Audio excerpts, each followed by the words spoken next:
Okay guys, this is the first episode of my new full workout series. Right here we're training back, heavy back workout with just free weights. This is my back workout whilst chasing a 180 kilogram bench press. No matter how strong you are, whether that be on the bench, deadlift, squat, always make sure that you start off with just a bar. Get as much blood into the back as possible, or whichever muscle group you are working. It's very important to be warm and full of blood in order to prevent injury, but also to ignite the mind-muscle connection. One thing that you're going to notice with my workouts, whether there be a lot of weight on the bar or little weight on the bar, I'm always going to move it in an aggressive manner. That's to ignite the CNS, the central nervous system. Surprisingly, I've always trained primarily for bodybuilding purposes, but in the past year and 2 months, my primary goal has been to work on my explosiveness and power. In order to be benching crazy numbers as a natural, I need to make sure that every single body part I train is trained in the correct way to transfer over to my bench press. Whilst for the most part I've always trained for physique, I've always had a love for heavy weights and heavy lifting. So it's pretty accurate to say that I never started from scratch. I'm a very big believer that as a natural lifter, you have to push your body above and beyond. You can't just be training like your favorite bodybuilders or powerlifters that are on PEDs. Yes, you can adopt some of their tips here and there, but you can't primarily base your workouts off the same routine as somebody that is abusing steroids. As you can see, we worked up to a nice weight here of 140 kilograms. If you look back through my page, I'm pretty sure you'll be able to find footage of me only being able to row that for 1 or 2. After that, we had some fun with 150 kilograms as well.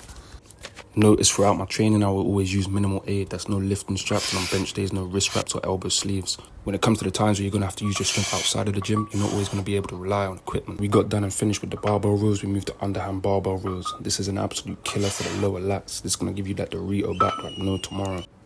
We smashed out a nice set on 60 kilograms, then we upped it to 100 kg, and then for the last set we played around with 140 kilos. This movement is also very good for the biceps as well, indirectly hitting them, and also I can credit this movement to providing me a lot of strength on the bicep curls. After we were done with the underhand rows, that was pretty much it for every single row, and then we moved on to traps.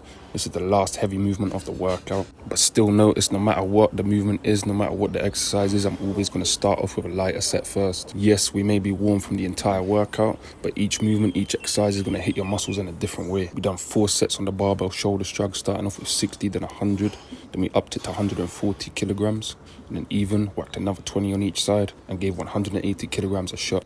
For this movement, it's more than just the top of your traps working, it's the whole upper and middle back. It's the perfect exercise for adding slabs of meat to the back frame. Creating a thicker, more dense upper back is going to provide a better pressing position whilst you're on the bench. Last but not least, it's the boring part, but the part you should never ever skip. We're hitting rear delts with some rear delt flies. And that was it for our heavy back workout. Straight after, we're into the kitchen, cooking up the post-workout meal. Simply slapping 2 steaks in the pan, keeping it simple, just a sprinkle of salt, giving them a little flip, and then after that, scramble the eggs up, and that's it. And that post-workout meal as simple as possible so we can sit down and eat it right away, get the protein to the muscle. High protein meal post-workout, 4 eggs, 2 steaks, just a snack for me at the moment as I'm on 6,600 calories.